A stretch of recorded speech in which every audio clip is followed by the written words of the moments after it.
ওই একটু একটু একটু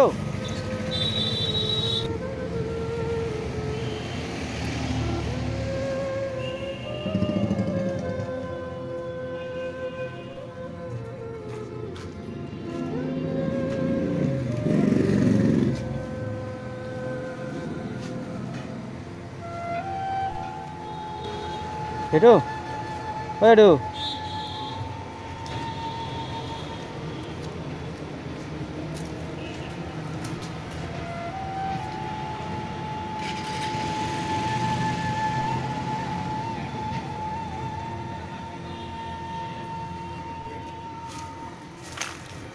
গেরু কি করছেন এখানে? হ্যাঁ, কি করছেন এখানে?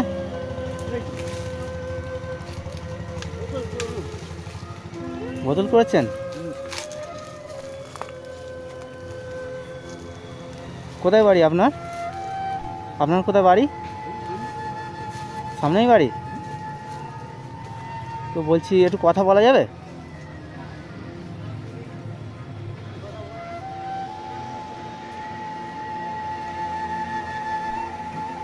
আসুন না একটু এদিকে।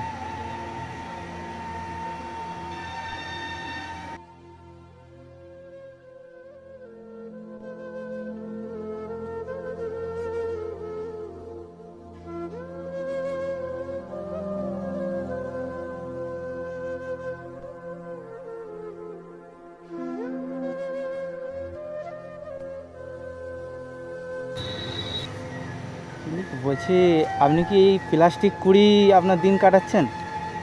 না, আদার্স কিছু কাজ করা হয়? আমার অনেক রকম কাজ আছে। আমি কলকাতার লোকেদের মাল নিয়ে এসি, ঘুরি সিজনে ঘুরি, মাছের চারা সিজনে মাছের চারা নিয়েছি, এরকম 5 রকম কাজ করি। যখন কিছু থাকে না খরচা করার জন্য এই বেলা ওই বেলা 1 দিন 2 দিন 4 দিন পুঁজি জমা করুন, 5 দিন 10 দিন পরে হয়তো 1 দিন করুন। আচ্ছা এতে তো আমার সংসার চলবে না। আচ্ছা। 20 টাকা কিলো হিসাবে তো কিচ্ছু হবে না, একদিনে বাজারে খরচা হবে। বলছি আপনি দিনে মোটামুটি কীরকম ইনকাম করেন? আমার দিনের ইনকাম কিছুই নেই। অনেক দিন 10 দিন 22 দিনে 500 1000 1200 এরকম। কাজে কলকাতায় গেলে হয়তো 200 টাকা আমার রোজ গাড়ি ভাড়া চার্জ, মাল নিয়ে এসে তার দোকানে দিয়ে দিন কাজ। আচ্ছা, তাহলে আপনি মোটামুটি টুকিটাকি করে সংসারটা চলছে আপনার নাকি? সংসার চলছে, খেতে তো দুটো লোক, আচ্ছা। আমি আমার বাস। ছেলেপুলের বিয়ে শাদী হয়ে গেছে, সে তারা আলাদা হয়ে গেছে, এই সব তাই। ছেলে মেয়ে কি দেখেন আপনাকে? কেউ দেখবে না এই বাজারে, কেউ কাউকে দেখবে না। যে জমানা পড়ে গেছে, যার বউ হয়ে গেছে, বউয়ের কথার মতো যদি বলে আমার যদি নিজে ইচ্ছা দিতে যাও, হ্যাঁ নিজেরই দেখুন এখানটা তুমি করতেছো। জমানাই বদলে গেছে, সে বাপ বাপ ছিল আলাদা, এখন আর বাপ বেটা হয়ে গেছে আলাদা, সব সত্যবাই মতলব ধরো। আপনার ছেলে মেয়ে কটা? একটা ছেলে একটা মেয়ে, মেয়েরও বিয়ে হয়ে গেছে? সব ক্লিয়ার হয়ে গেছে, বললুম কি। মেয়েও দেখে না? মেয়েও দেখে না? না, মেয়ে তো শুধু বাড়ি, সে দেখুক বা নেই, হ্যাঁ। সাথে অসময় ফোন করলে হয়তো এসে খোঁজ খবর নেয়, আমিও যাই। ছেলের তো কোনো চিনি নেই। আপনার নাম কি? হ্যাঁ, নাম কি আপনার? নাম সম্পত্তি বিডিও অফিসে কাজ করতুম তো। আচ্ছা, সরকারি বিডিও অফিসে ডিউটি করতুম আগে। কোথায় এই মাঝুতেই? হয়ে যেতে আমার মাইনে বাড়াতে বলছি 100 টাকা রোজের কাজ আছে, বুঝলে? 100 টাকা রোজ, 10খানা 12খানা বাথরুম পরিষ্কার করা, সব ঘর ঝাঁট দেয়া, বাইরে ঝাঁট দেয়া। আমি বলি কি পাড়া, অন্য লোক দেখে ঢুকে নিল। আচ্ছা। আমার তো দরকার নেই, মেহনত করে মজুরি নেবো, 10 টাকা জায়গা 20 টাকা চেয়ে নেবো, ভাই 10 টাকা হয় না, 2 টাকা তো তুমি আমার।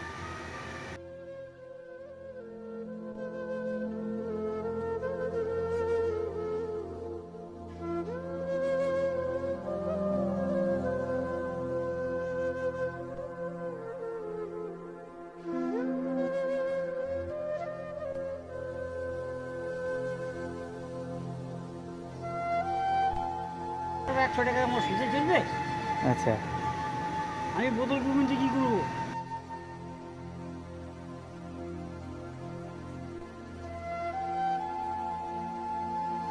আর বলছিলাম টিফিন করেছেন কিছু? যদি খাওয়া দাওয়া হয়ে গেছে এখন পড়ে আছে বেকার বসে থাকবো কেন? এক রাউন্ড মেরে যে এখন শুয়ে পড়বো ঘরে, আবার 2 আড়াইটা 3টের সময় বেরোবো, পরে আবার এক রাউন্ড মেরে 4টে 4:30-র ভেতরে। আমার ডিউটিটা ওই রকম 2 ঘন্টা ছাড়া 4 ঘন্টা ডিউটি করে নিয়ে যাবো। হ্যাঁ, এই যা গরম পড়েছে। সকাল 5:30 6টায় উঠে বেরোই, 8:30 থেকে 9টা অবধি আমার কাজ শেষ। ভিড় হয়তো কোনো সময় এদিকে এক রাউন্ড মারবেন 10টা থেকে 10:30 11টা অবধি, বাস না পাই। একবার ঘুরে গেছি, আমি সব দেখে গেছি আছে, সেই জন্য আমি ব্যাগটা নিয়ে বেরিয়ে এই বেকার বসতে বসে যা আছে তাই ভালো করে বাস। তো আপনি তাহলে বাড়ি কখন যাবেন? এই চলে যাবো এক্ষুনি, এখান থেকে একটুখানি রোডে বেড়ে দিই, চাঁদির মোড় থেকে একটুখানি ঘুরে খাবে, চা পানি খেয়ে খিদে পায় আর বেশি। তো আমি বলছি, আমি যদি আপনাকে কিছু সামর্থ্য মতন কিছু যদি দিই, আপনি কি নেবেন? কেন নেবো না? আপনি দয়া ধরে যদি দেন তো কেন নেবো আপনি না? আসুন না, সামনে আসুন না। দয়া ধরে যদি আমি হয়তো দেন তো বেশি কেন আপনাকে নেবো না ভাই? বেশি কিছু হয়তো দিতে পারবো না, হয়তো খাবার মতন কিছুটা সে দিতে যাই পারবো, হোক, হয়তো আপনার টিফিন করার যেমন মতো। অকাত আপনি দেবেন, খুশি করে আমি লোক, এমন কোনো সিন নেই যে আমি বলবো ভাই খেতে পাইনি আমাকে খাওয়াও।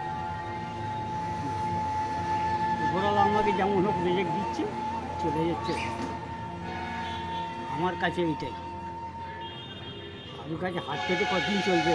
আজ তোমার কাছে হাত পাতবে, কাল হাত কাছে হাত পাতবে, কেউ তোমার কাছে হাত পাতবে না, হাত পেতে চলবে।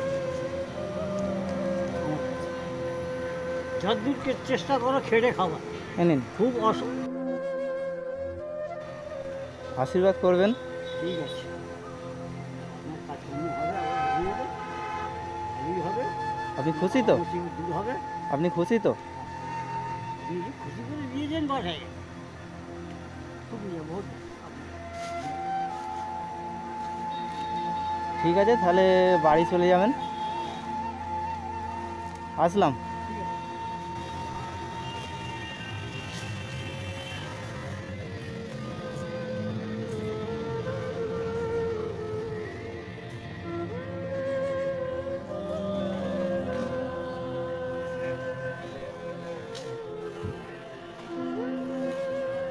দেখতে পাচ্ছ বন্ধুরা,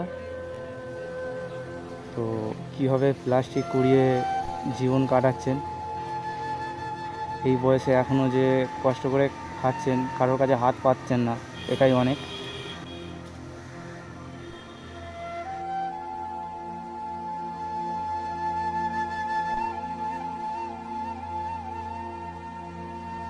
তো দয়া করে সবার কাছে ভিডিওটি শেয়ার করবেন এবং লাইক কমেন্ট করবেন, আপনাদের মতামত জানাবেন এবং চ্যানেলটিকে সাবস্ক্রাইব করে পাশের বেল আইকনটা অবশ্যই প্রেস করে রাখবেন।